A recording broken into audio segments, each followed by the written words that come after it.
Welcome back, everyone. We are here joined with James Edwards of The Athletic alongside Stan and Charlotte, your host, as always. James, how are we doing? Thanks for jumping on with us. I'm doing well. I appreciate you guys having me. Nice to meet you, Charlotte and Stan. Yeah, it's been a wild month. I moved to the area like September 12th. So it's been a whirlwind. Yeah, I had a massive trade I already had to deal with. Camp. We're in preseason.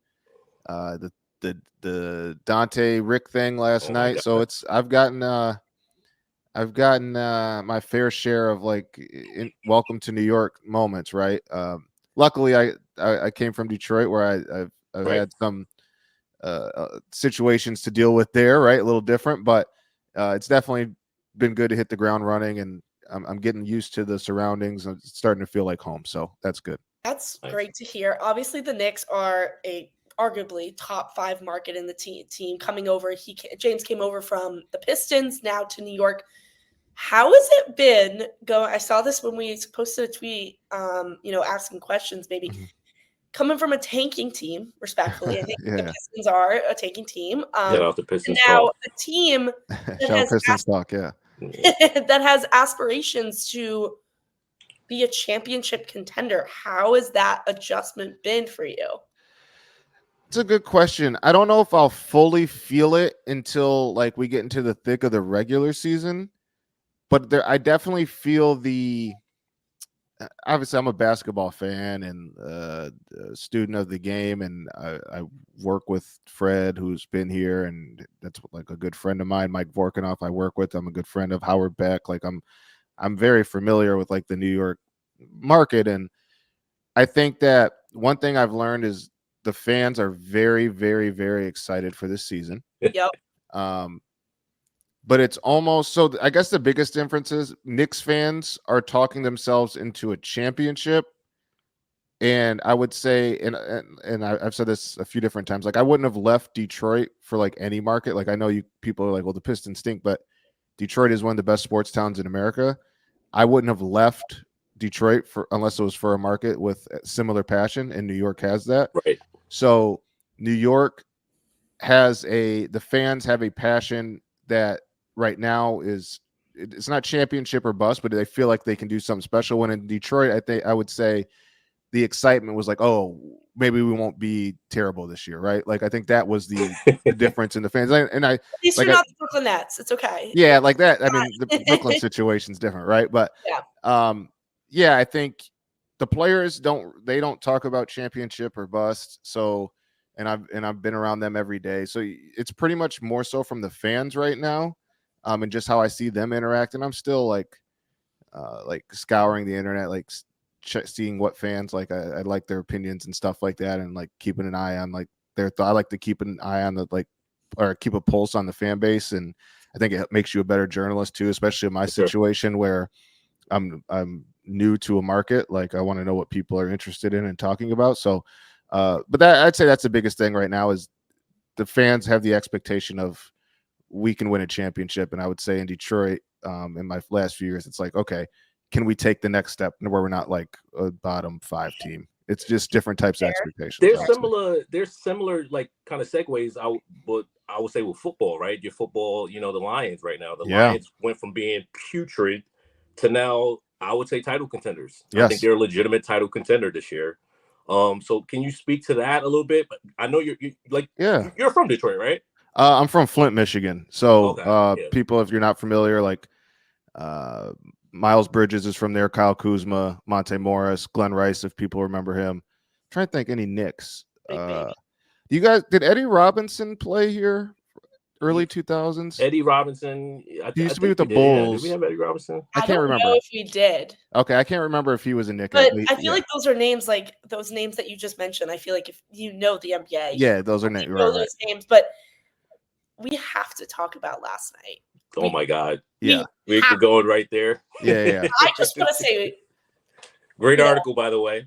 Thank you very much. Great article was posted. We posted it today on the account. But I saw that. Thank you. Yesterday, I just want to say one thing. I'm watching the game. I was supposed to go to the game, decided not to. I know when Donte was chirping at the free throw line, I was like, he's definitely talking to Thibodeau or on the bench. I thought at first maybe he's talking to Jalen, and then it escalated post game. We have Donte talking to Rick Brunson. Rick Brunson, you got McHale in the middle. Jalen's trying to give him a hug. Donte's rejecting. There's so many translators trying to translate what he said, and that was kind of crazy. The translating. Yeah. It's always fun.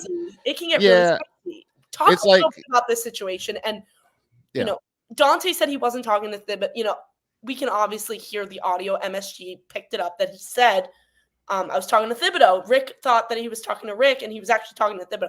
I want you to talk a little bit about this situation because it is so fresh. Knicks fans are very upset about it. He obviously is a Nova guy. He wants to be here. He's upset still about the trade. Also, someone on Twitter was sitting maybe 10 feet away. They were making fun of the new Knicks on the bench. I don't know if you saw that. It's not confirmed, obviously. But talk a little bit about this situation because I'm so confused.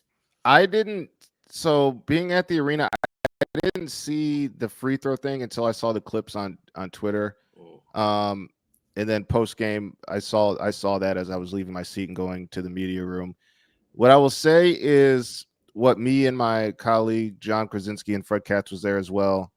John Krasinski, for those not familiar, with the Athletics, not John Krasinski from The Office, but he covers the Timberwolves. Very cool story if it was that. Yes, 100%. What we were able to gather was it felt like Donte was. Him and Tibbs have a really good relationship. He's been a big Tibbs supporter throughout his time. I think he's on the record saying that, right? And I'm not going to sit here and act like I was around last year, right? That's just what I've been told. And Fred, I've been talking to Fred, and I think it's public now. It seems like they had a good relationship, right? And I think he was just having fun, throwing some shots. I think. From what we were able to gather, I don't know if everybody thought they were playful shots, and it just escalated. What I was told, it wasn't as serious as it appeared in terms of how it looked on TV. Obviously there was some animosity there, right? You can't there was something there, but I don't think it's as I don't think there's some massive deep dark secret. Did you see the Woj clip that was being circulated? The what is it? The Woj not Woj. What is it? The Legends. He follows a. There was also a clip going around. This guy named NBA Legends. He's basically this guy that when there's something that happens with words exchange. Oh yeah, I've seen that. Yeah, I didn't know that was the name. Picked up a clip of Anthony Edwards being yeah, McHale really changed his shot, damn, that, and he missed the free throw, and he was damn, that guy, I'm not gonna say what exactly he said, but to summarize, he was damn, he really switched up his shot, and then he said to Rick Brunson over the free throw, let the dad be the coach. Okay, yeah, I didn't see that. There's obviously a little. I mean, it would be unfair to say something's not there, right? Donte said that will be handled privately. Yeah. I don't think what we saw was as serious as it appeared. Of course. I think that relationship is so that is one that needs to be handled behind the scenes because of how close Jalen and Donte are. That's you could see, I think there was a clip where they hugged at half court when they were doing the layup lines. And Jalen said, I love you. He was a groomsman in his wedding. Yep. Jalen told us after the game, they were just words. They were sharing words of affirmation, making it a joke. And that their relationship is not changed. I haven't seen that. If people think that there's something wrong with Jalen and Donte, because that's not the case. I think, and again, I don't know Donte or Rick. I just got here, but it seems just when Tibbs says two competitive guys, I think as much of a cookie cut cliche answer, I think that is somewhat kind of the root of it. And two guys, there's something there, but they're both not afraid to chirp at each other. It's weird because it's Jalen. Jalen and Josh have a podcast called The Roommate Show, and on the podcast, Donte and Josh have talked about when they came to Villanova, they didn't really like Rick in the beginning. They've gone on record saying that, and it's just so interesting. I don't want to spend too much time on this topic, but I just wanted to get your opinion because a lot of people are blowing it out of proportion, and we have fans being on Twitter right now being next game, like I'm throwing a beer at Donte. Like That's I crazy. hope But that Mitchell Robinson like comes back somehow and just slaps the shit. Like what are we doing? Yeah, Like, We're sensationalists. We're sensationalists. That's what we whatever. do. No, I Anyways, get it. I get it. And I do think, like, I love the energy in the building last night. It did not feel like a preseason game. I'm not going to sit here and say that's a rivalry because they're going to play twice a year, right? Like, it's not like, but the storylines are there for when they do meet. Like, it's going to be a thing, I think, when they meet.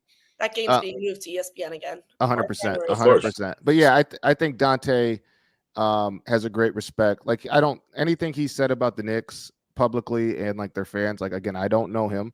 I've been around him just like covering the Pistons and him being on other teams, and I've been in on scrums, but like he seems like a very, like, everything he says is genuine. Like, I think that's a very specific situation between two people. I agree. Let's talk about Cat and your thoughts on Cat and what you've seen so far. Obviously, the guy, he's being marketed as the hometown guy. Mm-hmm. Thoughts on Cat? How do you think he's fitting in?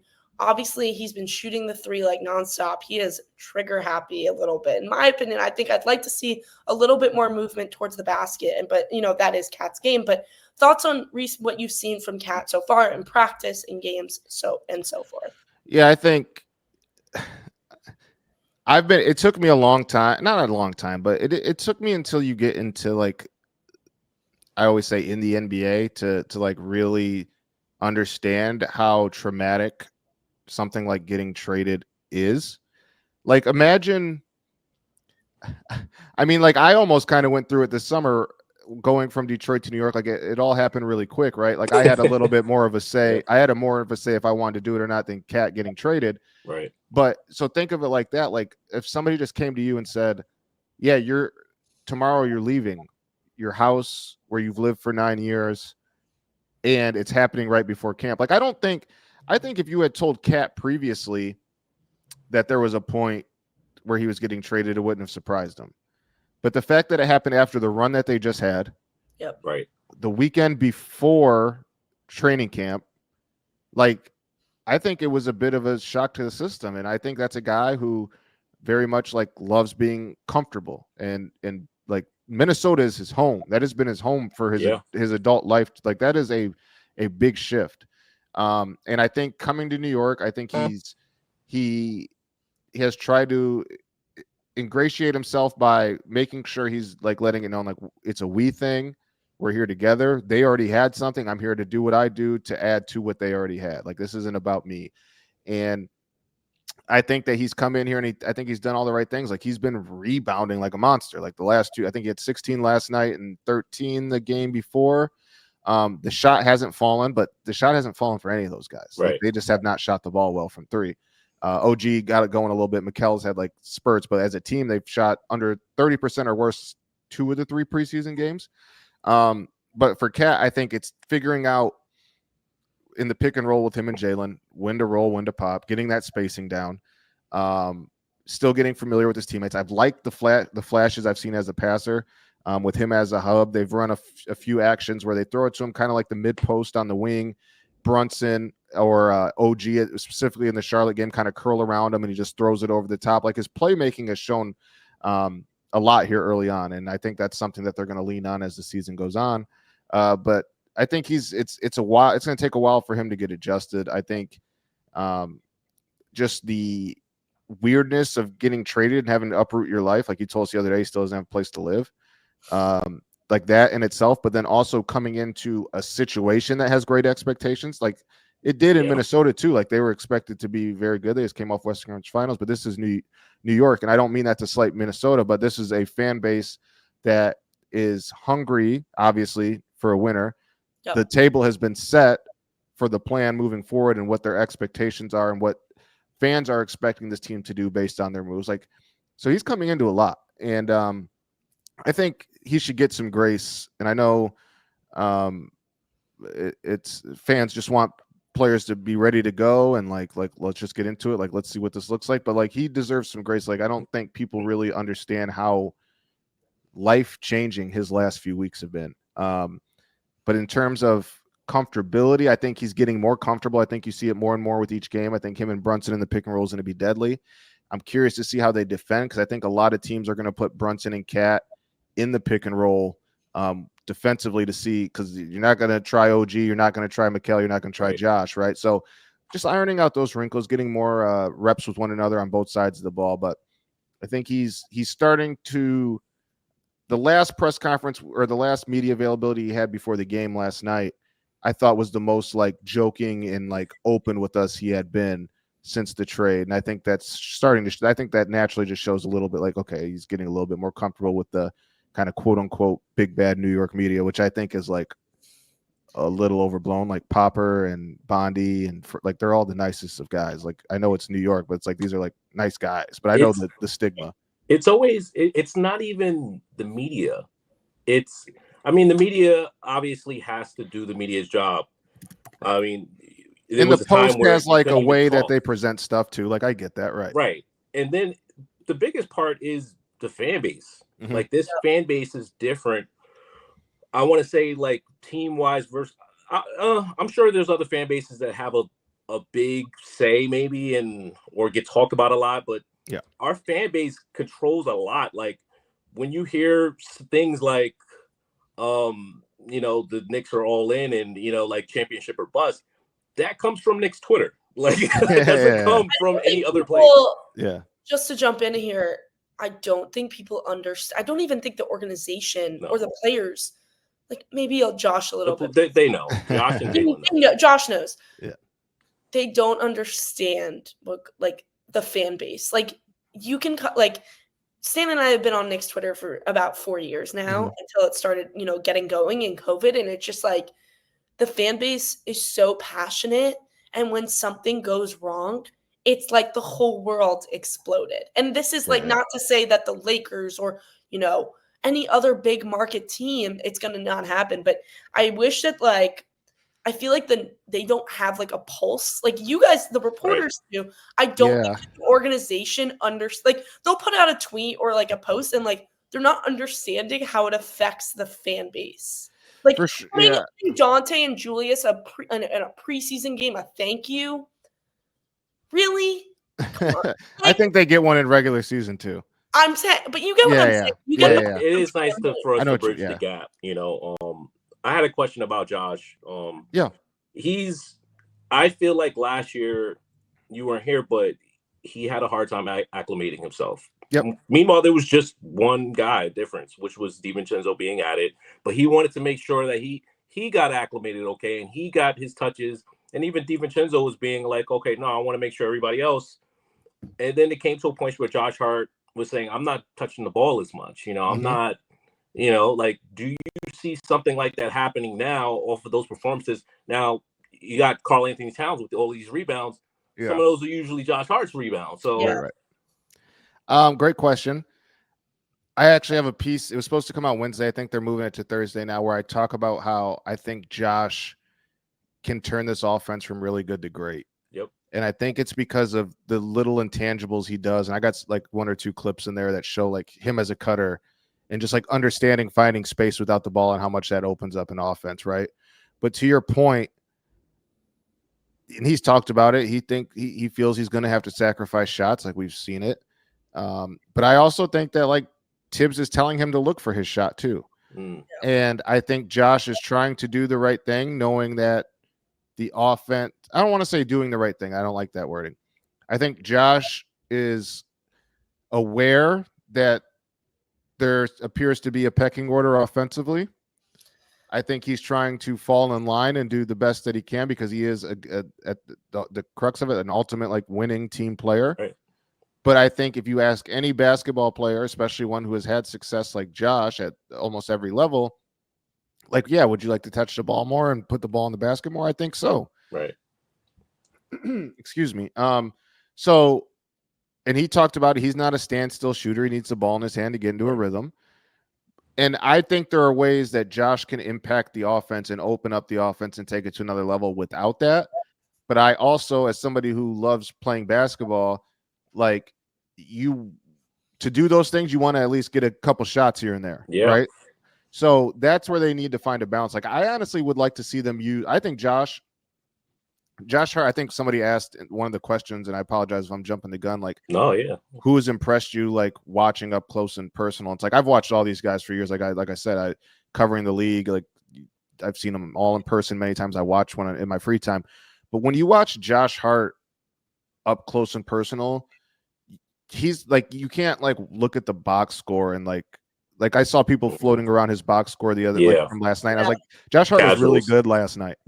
He's one of the best kick ahead transition passers in basketball. Yep. He's a great half court passer. He's a great cutter. Good feel for the game, on time, on target passes. And you like when you like key in on it and you watch it, you have a greater appreciation. I've always, and I actually talked to Josh about this for the story that's coming out. It's like I kind of I think fans should like take a moment, like I don't know, if it's not the Knicks, like throw on a different game where you're not like as invested, and just watch the NBA and see how many guys just stand around instead of cut.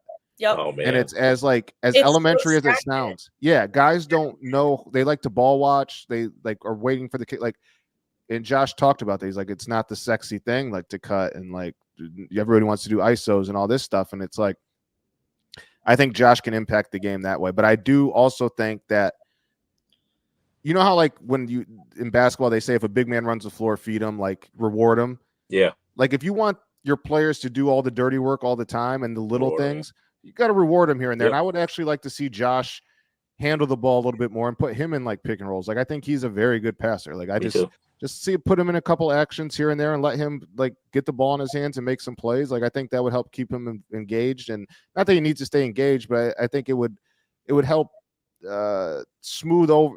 That's not the right word. It would help allow him to find a rhythm and feel involved outside of like just getting it when he can, right? Like it makes you feel prioritized, and like not that he said he wants to feel prioritized publicly or anything, but like I know when I play basketball, like I don't want to just sit in the corner while this dude dribbles and all that. Like I want to touch the ball too. Yeah. And he's talked about it last year, so it's like it's fair to talk about now. And it's like, okay, how long before he does talk about it? Right. The one thing I haven't seen Josh do, it's like I watch every single Knicks game. I don't miss it. He's not looking at the basket. Like he gets the ball at the top of the key. He's not even looking at the basket. Like he's just like it's on him. It's on him. Some of it is. I think that he. Yes. It's a push-pull effect. It's like respectfully, Josh. I know you're gonna see it. You know, he's gonna respectfully. Like he's gonna see this. Take the shot. Shoot it. Like, I think that's a fair point. And I think that, like I said, I think that there is a the roles are what they are, and I think that has been not predetermined, but like it goes Jalen and now there's Cat, and like what do we do with Mikal? And I think Jalen is, or I think Josh is OG. I think Josh is trying his best to like do what the team needs him to do. But also I think he should look for a shot more. I agree. I think like, and I agree with you that I think at least for now, like there are times when I think he is intentionally being a ball mover, right? When he could try to score or try to look to score, and I like when a guy's willing to get into his role, but like you do want to. Josh has the capabilities to do more than he has. I agree. Now I want to transition a little bit to Mikal. When you weren't covering I think maybe I'm mistaken. You weren't covering the beat when the Mikal trade went. No, I started. Mikal was before Summer League or right after. It was free agency, right? Like right around there. Yeah, I decided to move over here like end of August. So I had missed. I wasn't here for the trade. Yeah. The Knicks overpaid in the NBA world. I want to get your take on the Knicks price that they paid, which is a lot, and maybe what you think that an OG Anunoby and Mikal Bridges wing tandem can be in terms of wing stoppers. We call them wing stop, shout out to right. That's a good nickname. What do you think about their potential in this league to be those lockdown defenders that the Knicks need, but also the price that the Knicks paid for Mikal? It was hefty. Yeah, I'll answer your last question first. I think it's only an overpay if the Knicks aren't champions or title contenders during this window. Like if the Knicks go and win the title in the next 2 years, nobody's talking about that being an overpay because that is what the goal of this profession is, right? But now if they go 4 years in a row and they can't get out of the second round or can't get to the Eastern Conference Finals or can't get to the finals, then you have those conversations, right? Like this is, to me, when you talk about like price, I think you have to have it in hindsight. But I could also understand, like you said, why people, like somebody might say 6 first-round picks is a lot for a guy that didn't make an all-star team. Like for sure, like I understand that. But I was talking to somebody today, I think it might have been Vinny Goodwill. OG and Mikal are the 2 best wings in the league who haven't made an all-star game. Right. Like when you talk about role players in today's NBA, like the conversations start with OG and Mikal, and like then you get into like KCP, right? Like who everywhere KCP goes, the Lakers won a title because of how KCP good, how good he was in the bubble. Denver, right? Bruce Brown is another guy who's just a very good role player. Like you need those elite role players. And I wrote the Brunson piece a few weeks ago. Like they're building this team around because of Jalen Brunson and how good he's become and kind of accentuating his strengths. And I think with Mikal and OG, like if you think this is the time to go for it, go for it. Like those picks aren't going to do you any good. They're late picks. Anyway. They're late picks, and they're not going to do you any good if you're going to be chasing a title, right? Like it is what it is. So I think Mikal and OG are going to be phenomenal. I think we saw that in with all due respect, I know it was just the Wizards, but they were like, it was between those two and Josh, like it was like a masterclass in on ball and help defense at the perimeter. Like it was phenomenal how good they were. And that's not going to change. Mikal has the longest arms I've ever seen in my life. OG's built like a tank, and Josh is just a very smart defender who knows where to be and has like little tricks. So I think Mikal and OG are the perfect complementary players. No matter if you have a star player in the NBA, it doesn't matter if it's Embiid, who's 7'2", or Jokic, who's 7'1", and not the most athletic, or Jalen Brunson, who's 6'1". Like those are the guys you put around your stars because they can shoot, they can defend. It's exactly what you want. And the Knicks had the means to go do it. They had Jalen Brunson emerge as a player worth building around, and they went and did it. And I think that Mikal checks a lot of boxes for what you would want alongside Brunson. Like I said, like you've seen it too. Like Mikal can go guard the other team's best guard, right? Like he's taking pressure off of Jalen on that end. And then OG, I thought was phenomenal in the game last night, getting a shot, hitting jumpers, getting to the mid range, right? Like and not like he looked a little bit like, I know people like to say Kawhi, like he kind of looked like Kawhi like last night. Like it just, even the way he shot the ball, like the mannerisms are all kind of similar. But yeah, I think it's a good trade because you have your window is so small in this league, and if you have a chance to go for it, like I always say, go for it. Like worst come to worst, you trade those guys and get the picks back.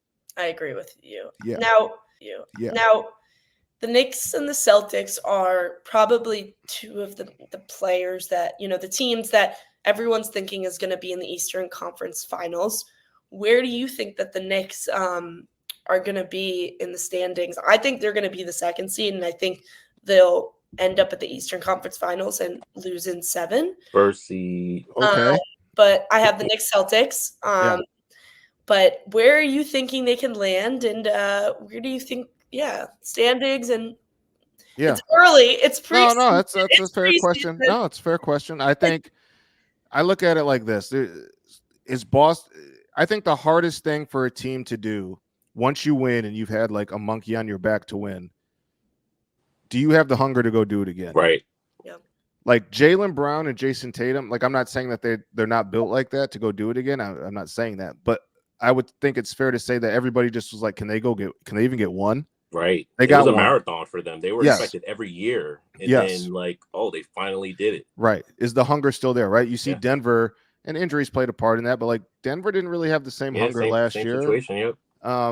And so to me, like that's a big question. I think, I'm sorry, Knicks fans, I think you have to give the champs like the respect, and I think that they end up being the 1 seed. I think the Knicks edged Philly for the 2 seed because I think I like the Knicks team a little bit more, but I also think that they're more conducive to, like, I think Philly's like Embiid's not playing in back-to-backs, right? We just learned that. Paul George has a shaky injury history. Reggie Jackson and Andre Drummond and Eric Gordon, guys who I like. I think Philly, like, they didn't sneakily add to their team. Like, they got some good depth. Like, for what the Knicks lost and kind of making this super starting lineup, Philly kind of went the other way and got some good depth. Like, Andre Drummond had a really good year in Chicago. Reggie Jackson has shown he can still play. Eric Gordon can still shoot the ball, and they had Caleb Martin. So they added some depth. But I just don't think that team is going to take the regular season as serious as the Knicks will. So I think the Knicks end up with the 2 seed. And I'll go Knicks Celtics Eastern Conference Finals. Primarily because I think that when you get to the playoffs, you want as many guys who can just like get, like, you don't worry about analytics to me. Like, when you get in the playoffs, like, we got to get a bucket. How do we get a bucket? Right. And Jalen Brunson, mid-range maestro, like, can get buckets all over the floor. Yep. Cat spacing, Cat down low. Mikal has shown that he can do some stuff with the ball in his hands off the dribble. OG as well. Josh kind of fitting into those spaces and just being like a pest for the opposing defense. Like, I just think if healthy, I just think the Knicks will end up having a little bit more firepower that you would want in like a playoff setting. But again, it's a long season and you never know how injuries will play. And you never know too, like, defensively, maybe are the Knicks going to be as good defensively with Cat and at center? And if so, and if they're not, do they start Mitch and Cat? Because clearly Minnesota felt that Cat needed a rim protecting center next to him to really get it going, right? But I would also say that if they start Mitch next to Cat, like, is that really, like, does that mess with the spacing that you have? And it does. Yeah. So I'm curious to see what this looks like. I'm ready for the regular season to get started to see if some of the minor questions we have about this team show themselves and how they address it with very limited ways to address certain things because of the financial situation. Personally, I'd be shocked. Like, this is a fan opinion, if Mitchell Robinson is still on this team come January. That's fair. And last question for me, at least, are the Knicks done? I vote no. I think if they need to do something at the deadline, they will. I'll say it for you. Yeah, I mean, I think, but seriously, my process of elimination, he's really the only one that they can move to get something substantial back. Like, nobody in this. I don't think they trade Josh Hart. Like, if you're just looking at like fine, like, I just maybe like I don't. That would be really. That would. I don't think that would be wise. And like, again, I like those are the type of guys that help you win championships, man. Like, 100%. I just would not. Like, Tibbs plays him 48 minutes for a reason, right? Like, that's like. You can like that he's in a little bit of a shooting slump. You cannot like that he's not looking at the rim, but the dude does stuff that leads to winning. And like, that's not a guy I would move. And I think when you do kind of the process of elimination, Mitch is really the only one that kind of makes sense if this team is going to try to upgrade or if they need to upgrade. And I even think, aside from just like his salary, they need to ask themselves, can we keep, like, where do we draw the line on needing Mitch to be available? Right. That's the problem. Mitch is a tremendous player, but if he's not playing, what does that do? And do they need to maybe address that in terms of like, all right, we need people that are available, because that's the best ability is availability. Personally, this fan base cannot go through another Mitch injury. Like, it will be World War III in New York City. I think we have it chalked up already. Chalked up. I want to ask about Jericho Sims, because this guy has this he's been working, Bondi put out that he's been in the gym since mid-August, working with the new assistant coach that they just got. He fouled out yesterday. Ariel Hark-Party, in my opinion, has looked better in his limited minutes. I think, this guy, quote unquote, the Mr. Irrelevant of the NBA draft, he was the last pick. But have you seen anything about Thibodeau? Maybe because Jericho's been waiting a while to get minutes. He's always been that guy at the end of the bench, just waiting to get his chance. And sometimes, I'm not even joking, I feel like he looks lost. Charlotte hates Jericho Sims, by the way. I don't think she's the only one from our mentions. Out of here. I don't hate Jericho Sims. I just want him to show something, because he's not yet. She's very low on him. I've got I see that. I will say I think that backup center position is going to be a hodgepodge.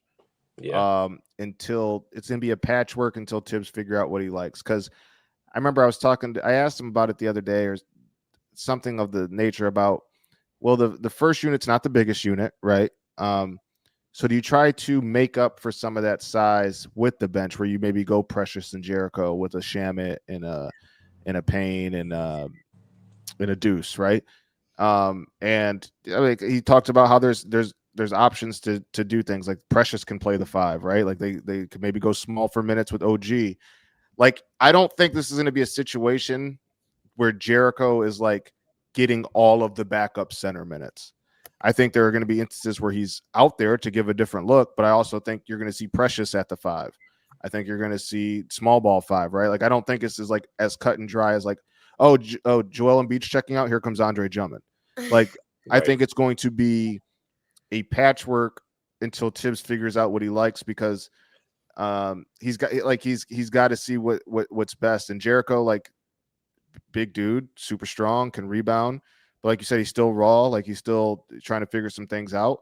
But certainly, like, maybe you put Precious at the 5, who can rim run, who can like put pressure on the defense with cutting. I think it's going to be a situation where I don't think it's gonna be as cut and dry as like when Cat's not on the floor, those are all Jericho's minutes. I don't think that's what it'll be. I do think he'll get minutes here and there when they want to give a different look, but I don't think he's going to eat up all the backup center minutes. Interesting. Well, I want to thank James for coming on with us today. I appreciate you guys. The kitchen sink at him today. First of many, hopefully, that we can have you on, maybe on a Twitter space next. But thank you, everyone, for listening. James, if you want to plug your socials. Where can the good folks find you? Where can people find you? For sure. First and foremost, go to The Athletic. Well, first and foremost, thank you for having me. It was nice to meet you guys, and hopefully see you guys out at the arena. And definitely, like, we have a relationship now, like, be on this show a few more times for sure. First and foremost, go to The Athletic app. You could look up my name. You can follow me there. So every story I post will go to your feed. You can go to the Knicks and follow the Knicks, and it'll pop up in your feed.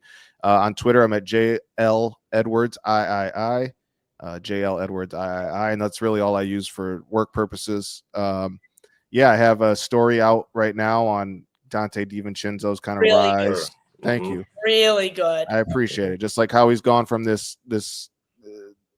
college guy who they were like, we're not sure how good he'll be and when it'll get there. Yeah, exactly. He was on the scout team after an injury, to like a guy that every team that's had him has kind of regretted losing him.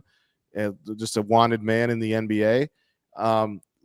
Middle of this week, Wednesday or Thursday, I'll have a piece, and I mentioned it earlier, on Josh Hart and how I think his cutting and just like instincts can help take the Knicks offense from really good to great. And then season starts next week, so I hope you guys follow along. And I want to say thank you to all the Knicks fans and New Yorkers. They've been super welcoming, and like I said, this place is starting to feel like home, and I'm excited to get the season going and to interact with everybody. And it's been good, and I appreciate you guys having me on. Absolutely. Welcome to the family, man. I appreciate it. Thank you.